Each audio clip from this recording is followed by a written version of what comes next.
Inside a makeshift workshop in northern Australia, Paul Irvin Gunn, a former moonshiner from Arkansas, was constructing a flying battleship from the carcass of a wrecked B-25 Mitchell bomber. He directed his team to saw off the shattered glass nose and replace it with a steel plate bristling with 850 caliber machine guns. It was an audacious design that defied every convention, but if it worked, it would change the war in the Pacific forever. The stage was set for its first major trial. On March 3, 1943, over the Bismarck Sea, that moment arrived. March 3, 1943, 30 miles off the northern coast of New Guinea, the Bismarck Sea ran red with blood. Sharks tore through hundreds of Japanese soldiers floating in the wreckage of their destroyed convoy. Ships burned, men screamed, and the sea churned with death. 9,000 feet above this slaughter, a middle-aged father of 4 watched through the window of his bomber. His eyes, once full of mirth, now held no mercy. Paul Irvin Gunn had engineered this destruction, and he showed no remorse. The Japanese called him a demon pilot, but they did not yet know who he really was.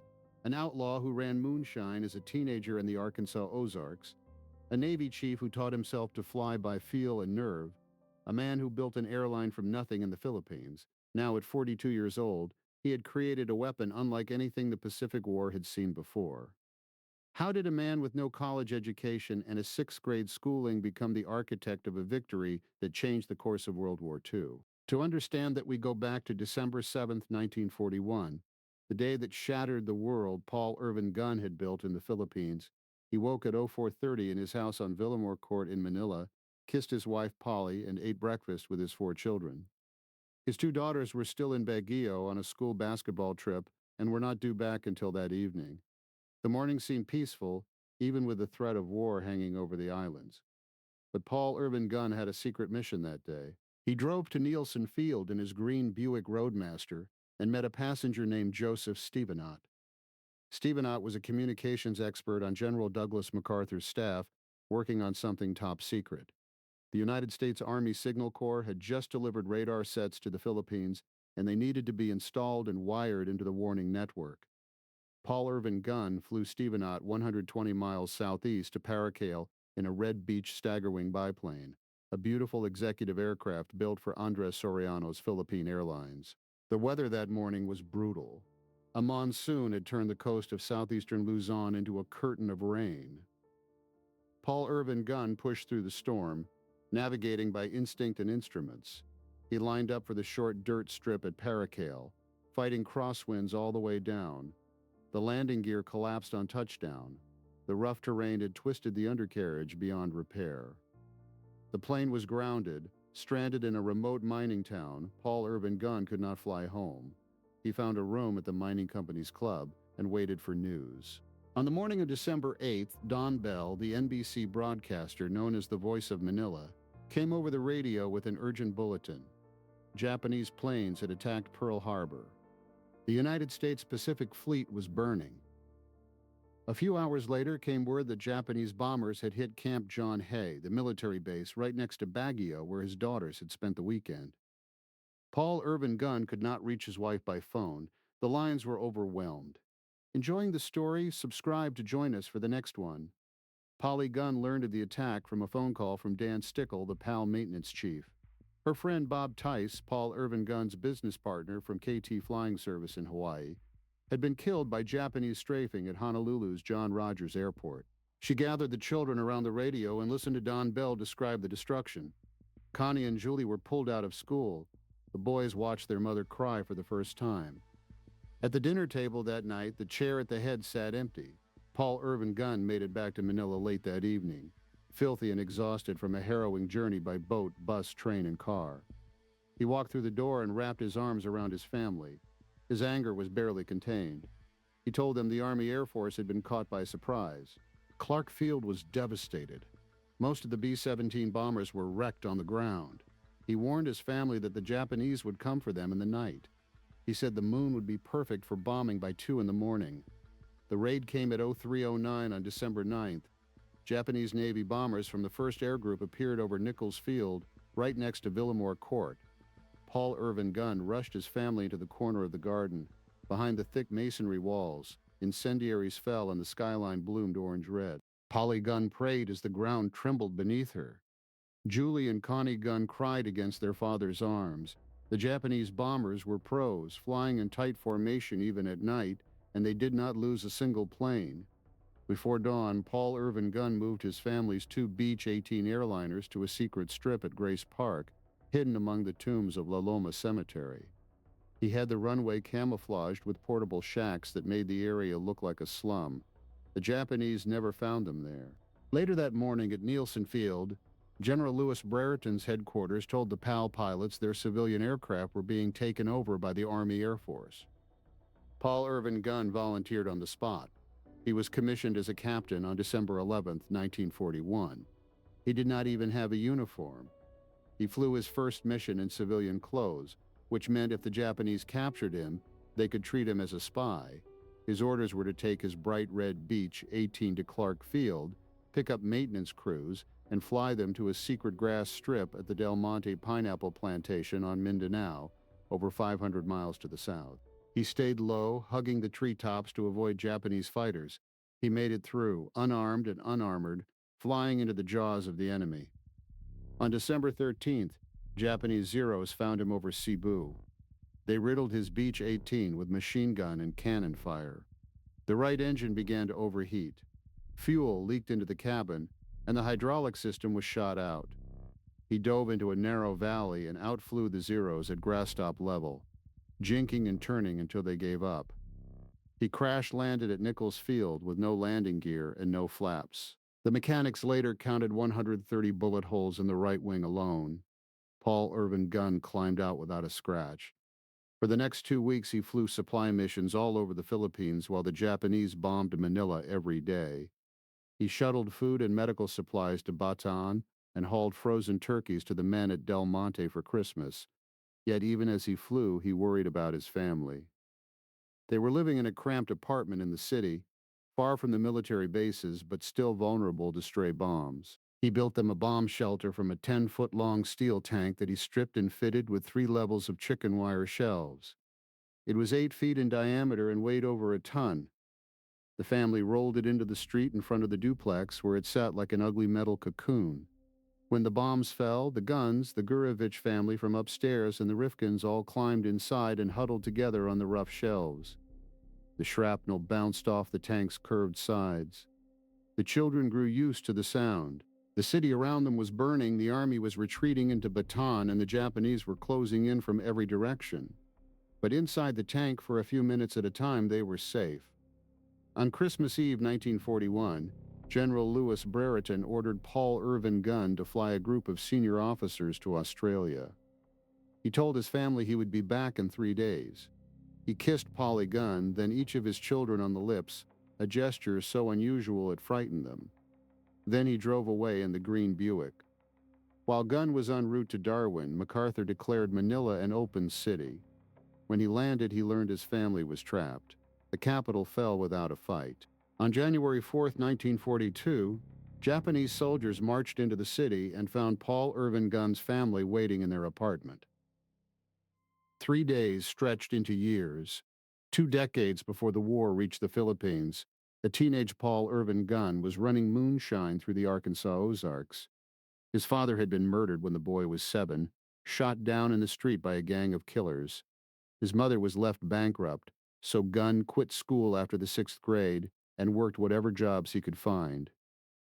By the summer of 1918, at 17 years old, he was the fastest driver in Cleburne County, transporting illegal whiskey at night in a jalopy he had cobbled together from salvaged wrecks. He loaded the cases near Quitman, killed his lights, and drove toward Searcy on roads he knew by heart. On the final stretch, a sheriff's roadblock closed around him. A deputy had slipped in behind the jalopy, while Gunn was focused on the 2 trucks blocking the road ahead. They had been waiting for him, tipped off by the local temperance movement that his own sister had helped organize. The jig was up. The outlaw who had outrun every sheriff in northern Arkansas was trapped, and his moonshining days ended that night in a White County jail cell.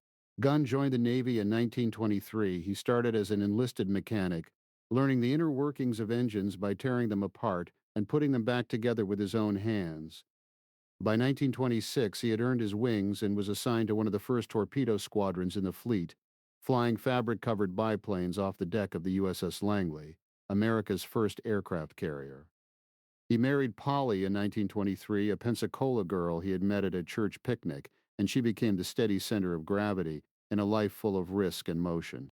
Gunn rose through the ranks to join the Flying Chiefs, the Navy's most elite squadron of enlisted pilots. They flew off the USS Lexington in mock attacks against San Francisco and the Panama Canal, refining the tactics that would one day define carrier warfare. Year after year, the Flying Chiefs won the fleet gunnery competitions, proving that men who had started with nothing could outfly the officer pilots in every contest that mattered. It was in those years that Gunn's mechanical genius and his willingness to push aircraft to their limits became legend among the brown shoe aviators of the pre-war Navy. By March of 1942, Gunn had made his way from Darwin to Java, working as a mechanic and pilot for whatever military unit needed his skills. The Dutch East Indies were collapsing under the Japanese advance, and the Americans who escaped the Philippines were scrambling to keep their remaining aircraft in the air. Gunn worked 18-hour days in primitive workshops, cannibalizing wrecked planes for parts and coaxing life out of engines that should have been scrapped. The younger pilots began calling him Pappy, a nickname that stuck because of his graying hair and his habit of treating every crewman like a son who needed looking after. Meanwhile, the stagger wing he had left behind at Paracale was repaired by Filipino mechanics and pressed into service with the Bamboo Fleet, the hodgepodge of civilian aircraft that kept MacArthur's scattered forces supplied. Gunn never saw the old red biplane again, but its resurrection proved his method. When the rulebook runs out, you improvise, and you keep flying from the mud of Java. With his family trapped in Manila and no news of their fate reaching him, Gunn began to plan the kind of war he would fight, one built on the same outlaw ingenuity that had kept him alive in the Arkansas hills. In July of 1942, Paul Irvin Gunn joined a small Australian-American team for a mission far from any hangar. The target was German Admiral von Gronau, operating in the Dutch East Indies. Gunn flew the team in under darkness, using every low-level trick he had learned over months of dodging Japanese fighters. The old moonshiner's instincts served him well. They slipped through enemy waters and struck with precision. The admiral was killed. Gunn brought the team out alive. It was a clean operation, the kind that earned quiet respect and no headlines. But Gunn did not come to the Pacific to fight like a spy. He came to fight like a mechanic, and the war was about to give him a chance to do exactly that. By autumn of 1942, he had made his way to Australia. It was on a rough dirt strip in northern Queensland that a wrecked B-25 Mitchell bomber waited for his touch. The plane had been shot up badly. Its glass nose was shattered, and its fuselage was riddled with bullet holes. Most officers would have written it off for scrap, but Gunn looked at that crippled Mitchell and saw something else entirely. He ordered his men to strip away the broken glass nose and replace it with a solid metal panel. Then he did something that had never been tried before. He mounted 4 pairs of heavy .50 caliber machine guns into that solid nose, 8 guns in total, all firing forward. The weapon bay was packed with ammunition belts. When he test-fired the prototype on the ground, the recoil shook the airframe so violently that the rivets groaned. The guns overheated after a few seconds of sustained fire, so Gunn and his mechanics rigged a cooling system using whatever parts they could scrounge. The first combat test came soon after. The modified B-25 dropped down to mast height and opened fire on a Japanese coastal installation. The 8 guns chewed through the target with devastating efficiency. Gunn had turned a medium bomber into a flying battleship. In August of 1942, General George Kenney arrived in the Southwest Pacific to take command of the 5th Air Force. Kenney was a practical man with a taste for innovation. He had heard rumors about an eccentric former Navy chief who was modifying bombers in a jungle workshop. He flew out to sea for himself. What Kenney found was a prototype that defied every official doctrine. The B-25 Strafer was not designed for high-altitude precision bombing. It was designed to fly low, fast, and violent. Kenney watched a demonstration and made his decision on the spot. He ordered the conversion of as many B-25s as Gunn and his men could handle. Orders went out to factories in the United States to begin producing solid noses for the Mitchell bombers. Gunn's scavenged prototype became the template for a new kind of aerial warfare. By the end of February 1943, A squadron of gunships was ready. The weapon that would break the Japanese supply lines was finally in place. In the first days of March 1943, Allied codebreakers intercepted Japanese messages pointing toward a major reinforcement effort. A convoy of 8 troop transports and 8 destroyers had steamed out of Rabaul, carrying nearly 7,000 soldiers bound for the Japanese garrison at Lae on New Guinea. If those troops reached their destination, the Allied campaign in the Southwest Pacific would face a far stronger enemy than anticipated. General George Kenney, commanding the 5th Air Force from his headquarters in Port Moresby, knew the convoy had to be destroyed before it landed. Kenney ordered every available bomber into the air, including the modified B-25 strafers that had been built from scrap and gun barrels over the previous months. Paul Irvin Gunn did not pilot a strafer that day. Instead, he circled 9,000 feet above in a command aircraft, watching the battle he had engineered unfold below. The planes were loaded with delayed fuse bombs designed to skip across the water like stones before smashing into the hulls of enemy ships. Gunn watched as his creation, the 8-gun strafer, went to work. On the morning of March 3, 1943, the runways of Port Moresby came alive with the roar of over 100 Allied engines. Bombers and fighters lifted off in waves, climbing out over the jungle before setting course across the Solomon Sea. The strafers kept low, hugging the treetops as the coastline fell away behind them and the open water of the Bismarck Sea stretched ahead.